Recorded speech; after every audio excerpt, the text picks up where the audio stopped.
Chapter 4. You're going to try to talk to me while we're prepping food, aren't you? Tuadon returned home, a distant part of his mind unsure how the day's events had unfolded, almost on the verge of certainty that a distant force moved him. The feeling was unsettling, and out of a growing sense of paranoia, he paused several times during his journey home to scan himself for any trace of mnemonic conversion, a charm, hex, anything. All test results proved negative, but still, the feeling persisted. He didn't test for me and you, though. I thought that was going to be more clever than it came out. Engaging the auric-coded locking spell on his front door, he pushed the thoughts away, convincing himself that Selman's interrogations just had him mentally frazzled. Walking toward the main seating area, the heart of his home, he found his spouse Kaylin listening to their daughters read aloud from their favorite books. Kaylin was listening to Lystria read from The Illustrated History of the Mech People. It was a child's version of what little knowledge and recollections the mechs had about where they had been before they arrived on Haraith. Children and scholars alike, mechs or otherwise, were fascinated by the mechs' mysterious origins. The mech history mystery captivated Haraith for centuries, leading to the popularization of eye-opening new entries into causal studies and linear history at the academic level. Did mechs come from another sphere? Another universe? If so, what might be out there besides that? How much intelligent life might exist beyond the known world? Children across Haraith were easily caught by the subject. Their imaginations sparked until the rote need of hitting certain metrics in early education took all the life out of everything. Taking a moment to drop his belongings on a small table near the entryway, Tuadon called out a greeting to his family. "I'm home!" Kaylin's translucent form inverted in place as she faced him, smiling. Drifting upward and through the back of the couch, she moved to meet Tuadon at the seating area entrance. Kaylin was a revenant human, but one who now identified only as a ghost. Reaching her hands out to his, she rested her forehead against his in greeting. Tuadon motioned, taking her hands, all heavy thoughts blissfully melting away. Kaylin could easily sense her husband's heavy mood, even without their empathic link. "Long day at the office, love?" Tuadon shrugged out a heavy sigh of relief, feeling his body finally start to unwind. Very long and confusing. Continuing to hold his hands beneath hers, he told her about the meeting with Selman. But here's the thing, Scully. He is also going to have to tell her about the deal with Nisul. Oh, let me clarify a few things. Kaylin and Tuadon don't have the kind of relationship where he literally has to clear things with her, or her with him. Except, of course, on child raising. If they ever fight, it's about that. But Kaylin's opinion is important to him. Now, she's not going to necessarily question him having someone else do the campaign at convention. But she will question why this Nisul Riazlan woman. He just met her. And Scully, he is going to make up something like, "I don't know, I just have a feeling." Only he will say it better, I bet, but that's the gist. Of course, you know that's not it. "Hey, Pop!" Lystria beamed, almost dropping her book as she ran to greet her father. Tuadon took his daughter's hand and let her lead him to the spacious living area where the girls were reciting. Tuadon took a seat on their oversized brown couch. "What were you reciting?" Locker held her book proudly, straightening her posture to give an air of sophistication. "We just got to the part about first contact after the crash." Lystria and Locker were half human and half dark elf. Their features a beautiful amalgamation of characteristics that would have horrified their ancestors only a few hundred years ago. Being that Kaylin was an ethereal, a ghost for that matter, most people assumed, and assumed correctly, that she and Tuadon had adopted. It wasn't uncommon for Tuadon to feel the glares of strangers when he walked the city alone with his daughters. Most people had enough common sense to be subtle. A backhanded comment here, an inappropriate joke there, but some were more vocal. Especially from older males, both dark elf and human alike. Words were rarely spoken, but their eyes begged to ask, is he raising them to be human or dark elf enough? The glares angered him beyond measure, but he refused to let it shape his girls in any negative fashion. Kaelin drifted toward the couch, taking a spot beside Tuadon. They have been practicing all day to show you. Tuadon returned Kaelin's maternal smile. In her previous incarnate life, Kaelin had been human and biologically male. But now she was a woman and a ghost. Kaelin mostly identified as an ethereal, but she didn't have an issue with those community members who identified their ghosthood as an extension of their former incarnate identity. Kaelin had to be objective. She was an afterlife researcher. Where do ghosts who move on go? And where do those who don't return after bodily death go? Do they go anywhere? Do they have their own plane, as nascent ethereals do? These answers could reveal new, fascinating pathways of study into continued consciousness and incarnation theory. Just like mech origins, but it could disrupt precious stories as well. "Dad, how many other inhabited realms do you think there are?" asked Locke, awkwardly climbing into her father's lap for a hug while struggling to keep her book in one arm. Tuadon scooped up his daughter into a big hug, brushing pieces of her brownish-red hair from her small face. "Lots," said Tuadon, hoping his grin and wide eyes conveyed more than his monosyllabic answer.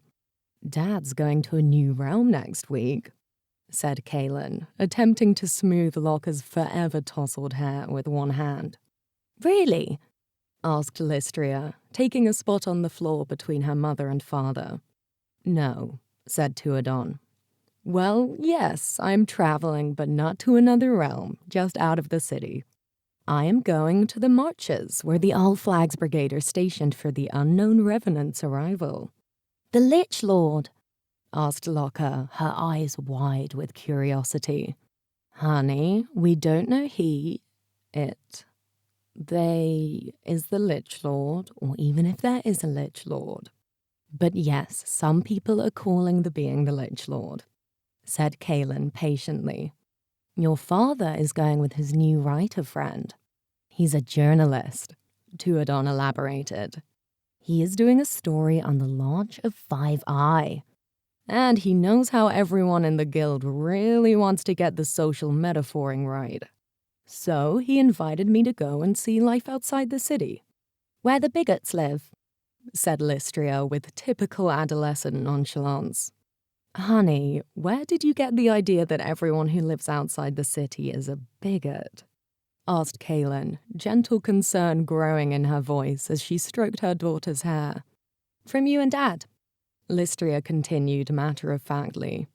Kaelin let out a terse sigh, and Tuadon took charge, gently resting his hand on Lystria's cheek. "What we meant, honey, was that some people outside the city, just like some inside the city, aren't as nice as they could be," said Tuadon, self-correcting as he spoke. But Lystria's attention had wandered, and the look on Kaelin's face said the matter should be dropped. "Tua, your friend is a writer, though. He has some books out, doesn't he?" asked Kaelin, desperate to leave the previous subject behind. "Yes, he did write an ethereal mystery series." Tuadon clocked the terse look on Kaelin's face and quickly redirected. "Which he has since apologized for not doing the best job of writing ethereals, if that's where you were heading." "Ghosts," Kaelin corrected coolly. "I don't think anyone ever said he wrote all ethereals or revenants badly. But I remember 10 years ago, he straight out stated that ghosts have unfinished business. Never mind the idea that this is just how some of us exist. Tuadon's face tensed as Kaelin shifted from one uncomfortable topic to another. It's as if we have less rights to this plane. Kaelin's form tensed, and through their empathic bond, Tuadon could feel her cold anger simmering. Yes, he had a character say that, Car. Tuadon began cautiously. Fiction authors need to be able to put less than enlightened views in the mouths of their characters, or they can't be explored. I agree, said Kaelin. But his narration supported what the character said. He apologized, Car, said Tuadon, his stomach slowly turning into knots. Yes, he did, and then did the trademark, but I had a character say it backpedal. Taking an unnecessary breath, Kaelin paused. Anyway, he seems like an interesting person. Are you going to invite him to the symposium next week? Asked Kaelin. I hadn't thought about it yet, said Tuadon. See, now I know you're lying. Of course you have. You either thought specifically to invite him or not to. You just haven't told us yet, said Kaelin, offering a playful telekinetic nudge to lighten the mood. Kaelin rested her hand above Tuadon's arm, her tone warming but still guarded. I would like him to come, but... Kaelin pulled away slightly, raising a finger for emphasis. I want to be sure that he is earnest to help you make the best go in social terms and common good on 5i, and not just looking for content. Looking for content is exactly his main focus, said Tuadon, resting a hand on hers. The offer to take me with him when he is embedded with the All Flags is icing. But maybe he can assure you I'll be safe in the marches. I'm not worried about that, love. You're only going to the West Marches. You're the one who needs to be assured order doesn't stop at the city gates, Kaelin said in teasing truth. With the LGR Festival and the Athens Guild 5i official reveal quickly approaching, Tuadon began preparations for a small symposium at his home, featuring prominent figures from the Ocoselen City Council, the press, and co-workers. The small-scale event was intended to be a more casual meeting of the minds, intending to smooth things over before either convention or LGR began in earnest. Arriving surprisingly early, Selman Ann found himself in Tuadon's sitting room, enjoying the company of his family. Yes, Scully, this is the symposium. We are there. Oh, you mean really there? Like so you could eat the food? Sorry, no, we are not there in that sense. But, Bud, even if we were, no offense, can you eat? So you're the one my husband has been spending time with, Coaster? Kaelin asked, telekinetically moving a coaster beneath Selman's world's best cat mom mug. Ah, thank you. Yes, though I can assure you it's entirely professional, Selman said before taking a healthy sip of Tuadon's perfectly brewed coffee. I didn't think otherwise, said Kaelin with a slight turn up in her voice. I didn't think you did. That was supposed to be a joke. I'm always deadpan. My serious and joking voice are the same, said Selman, still deadpan. Not quite, said Tuadon. I think I can tell when you're joking. If the joke is sarcastic, yes, my voice changes on sarcasm, said Selman. No, on humor, too. I beg to disagree with your self-assessment, said Tuadon.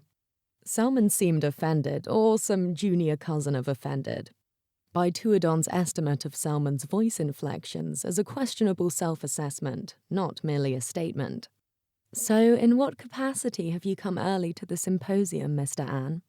As a friend of my husband to help set up? Or as a reporter looking for scandalous details? Asked Kaelin, taking on a casual air. Yes, Selman responded simply, raising his mug to Kaelin. I could tell you were joking that time, said Kaelin, smiling for the first time since their guest arrived. I should hope, said Selman, offering Kaelin a mischievous smirk. Tuadon glanced cautiously between Kaelin and Selman, surprised to find his wife genuinely enjoying the terse journalist's company. Kaelin caught Tuadon's glance and offered him an annoyed look, seemingly offended he needed to check. They had been married 19 years. Did he think she was offended by every little thing? I know, Scully. Tuadon is having a rough time. Selman didn't need to share an empathic link with the couple to feel the growing tension in the room.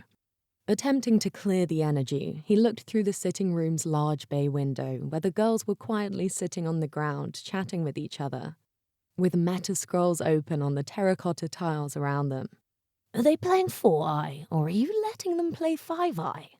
They aren't playing Earth Game, said Tuadon. They're playing Warring States. You let your kids play the competition's game? Selman asked, honestly amused. I play it too sometimes. I wasn't even into fantasy before I inherited my father's role as guildmaster. Tuadon responded, playing with the handle of his Athena's Guild mug, a promotional item he had several of due to the typo in the guild name. Sipping their respective coffees, Tuadon gave Selman a brief rundown of the guests arriving later that night. First, there was Thomas, Selman's assistant, a human with what looked like a hint of elf. Thomas was naturally reserved, and Tuadon wondered if he would actually get to hear the young PA speak more than one sentence tonight. From Tuadon's team, they would also be joined by 87043, a mech who was the chief continuity and world-building editor for Earthgame.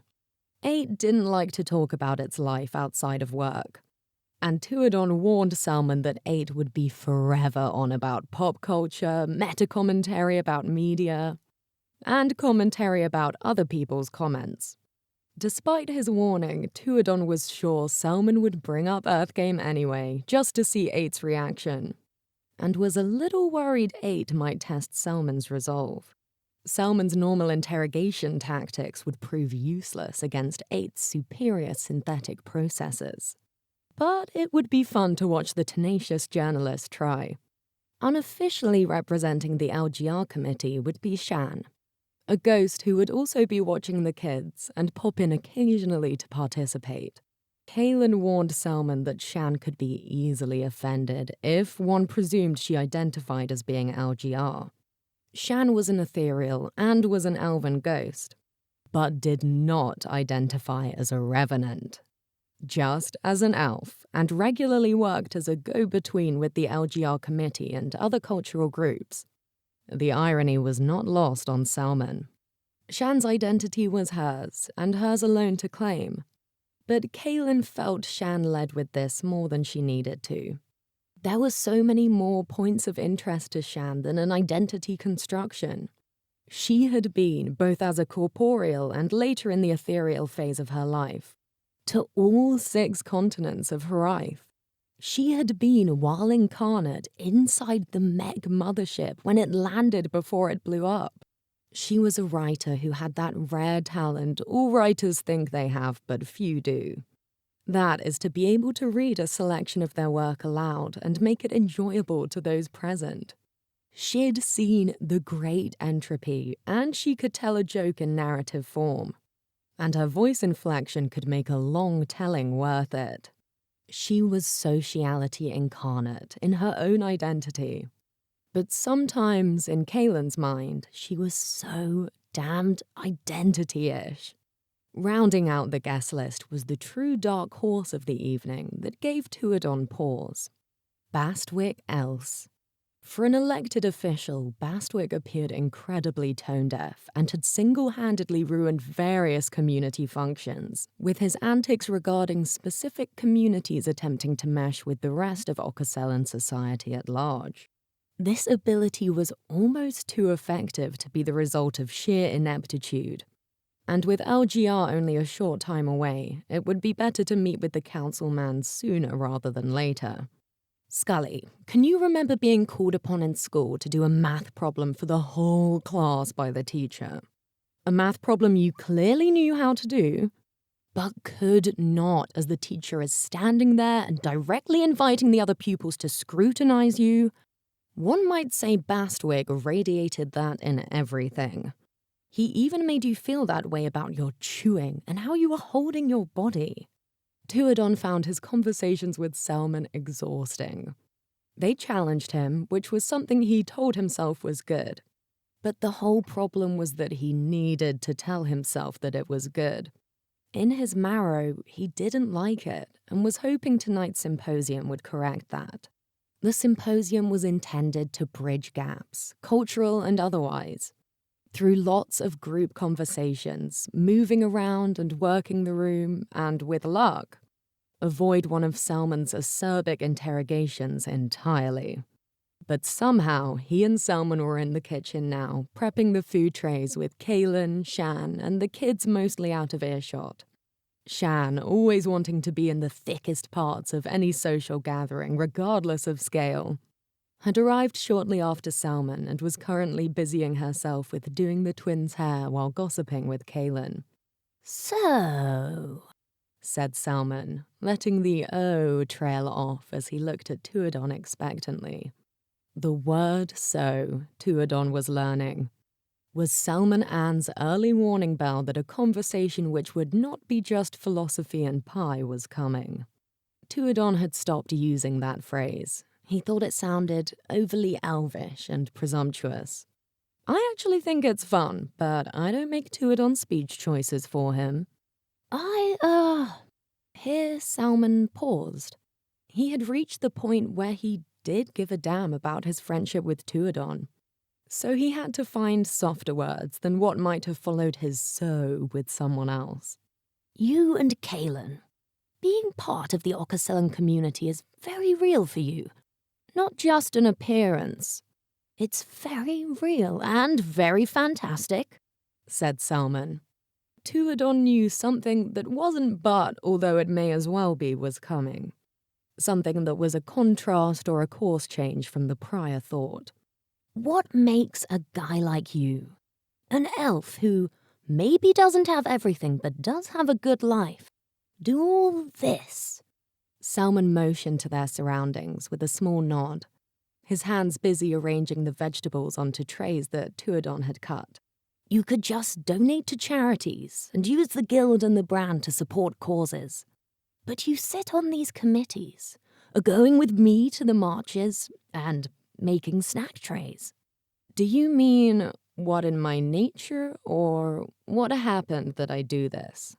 Tuadon asked, piling more vegetables into Selman's work area. What happened? Said Selman, mildly struggling to keep up with the growing pile before him. What is the story, or stories, plural? Whichever the case, asked Selman. Tuadon was taken aback by Selman's earnest curiosity. Your mom was the city's postmaster general, yes? Tuadon said, popping a piece of arc cheese in his mouth, then not washing his hands. Tuadon noticed Selman stacking the pastries on the nearby cooking stone. Oh, hold up. Don't take those cheese pastry things off the hot stone yet. They get weird if they cool too fast, said Tuadon. Selman, pouting slightly, complied by not doing what he had been about to do. Yes, said Selman. From F906 till F923. And she's still, like, an advisor or something to the logistics for the postal service, Selman said. Well, what made you become a reporter instead of staying with that? Asked Tuadon. Selman popped a leafy cut vegetable in his mouth and immediately regretted it, not sure what flavor profile he was expecting. I guess I always wanted to dig for the truth, but I also try to push people to think of things in new ways, Selman said, suspicious of where this was going and feeling mildly betrayed by his taste buds. So there was no event working for your mom. 'Cause you did, right? You interned there as a kid, you said? Tuadon asked. Selman nodded, and Tuadon continued. Did something happen? Something in the city and you were like, I want to write about this stuff, be part of the press, not work for the Post. Not be a historian or fiction writer, asked Tuadon while poorly acting out a few of Selman's trademark mannerisms. Selman snorted, amusement sprinkled with indignation. No, said Selman. There's not some turning point where I decided to be a reporter. I don't have an origin story like a superhero, if that's what you mean. Another tray finished, Selman wiped his hands on a nearby dish towel and offered Tuadon a playful smile. Other than sometimes when a Mama Ann and Papa Ann love each other very much. Selman chuckled. Yes, Scully, Selman made a joke that referred to sex. You really need to interrupt my storytelling to snicker about a mention of sex. Remind me not to say anything to you about naked people or bodily functions. I'll be here for an hour waiting for you to stop giggling. No, Scully. I mean, anything can happen. But I don't think poop will be part of anything I recount about our friends and what they're doing. I don't know how you can be so sophisticated and also so like this, Scully fellow. Hands on his hips, Selman rocked his head back slightly as the realization hit him.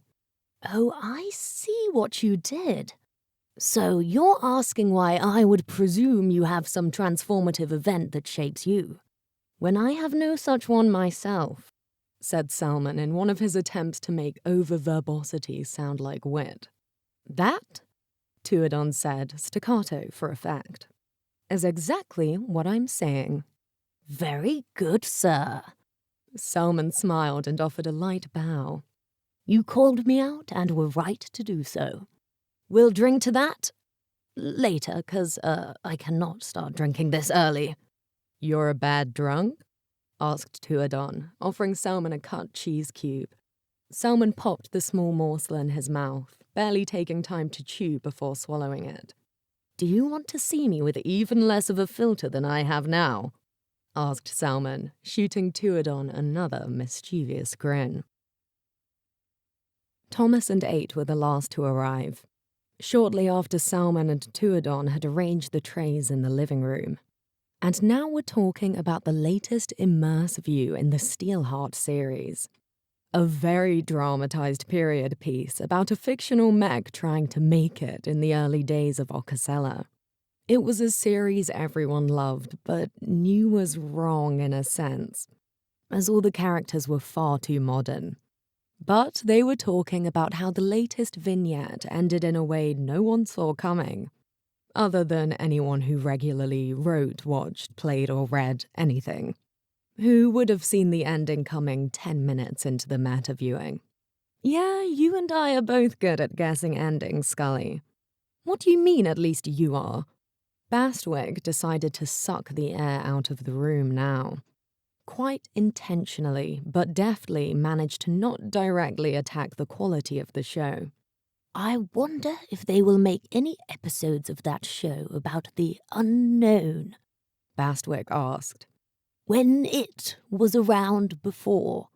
Bastwick hung a microsecond too long on the word it, while making a point to not look towards the non-corporeals currently in the room. The Lich Lord, said Shan flatly, painfully used to Bastwick's tactics. That show is set in the E era. The Lich Lord was awake the last time like 5,000 years ago, she said. Shan was in some eyes a revenant, but who did not identify as one. Many of the guests wanted to be offended on behalf of the revenant community by Shan referring to the unknown revenant entity as the Lich Lord. But a mech and a bunch of incarnates correcting a revenant who didn't call herself a revenant on terminology seemed, at best, sticky.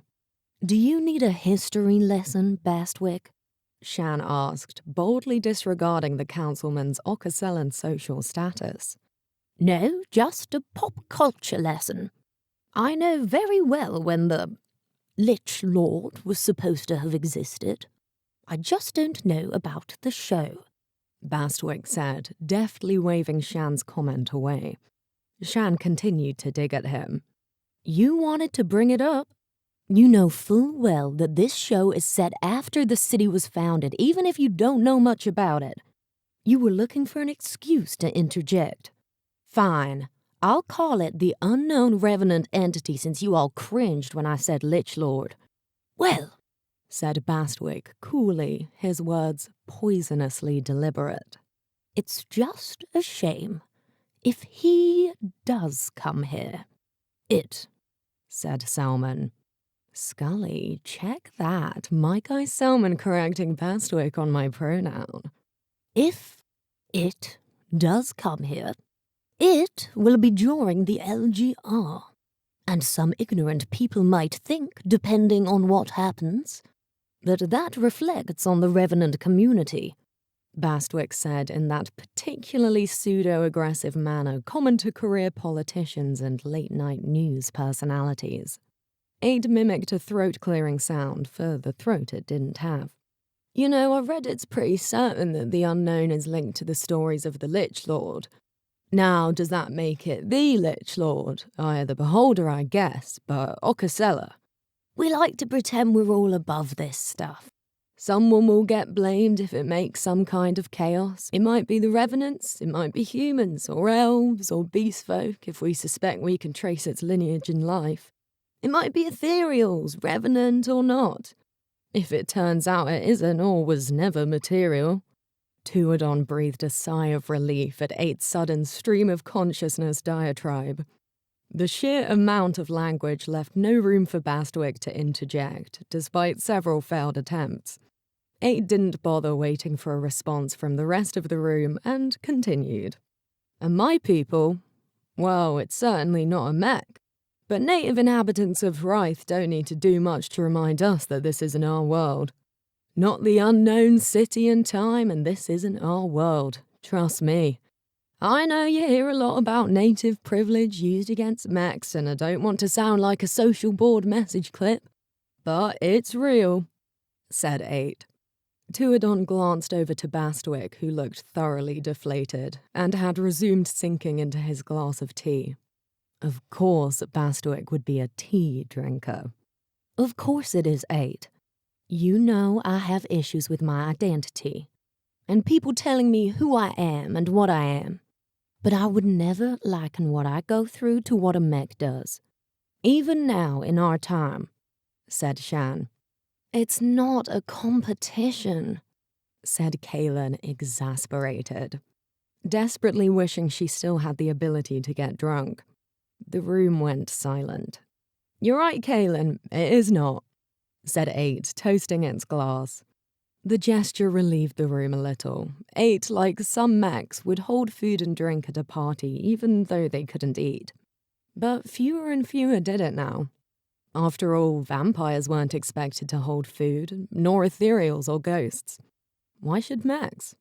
But on the other hand, if an old-fashioned mech like Eight wanted to, who was going to tell it that it couldn't?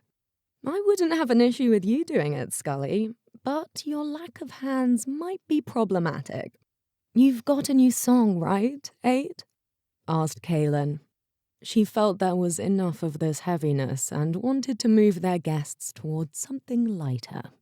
Eight performed its new song, and Tuadon was surprised to see Salmon tapping his feet.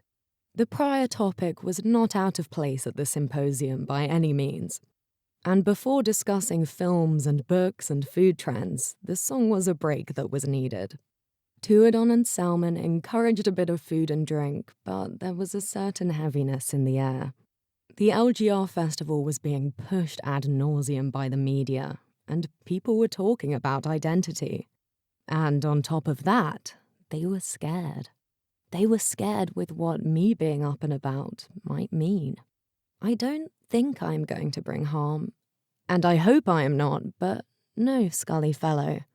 I can't say for sure I'm not a danger. I can't say that for sure at all.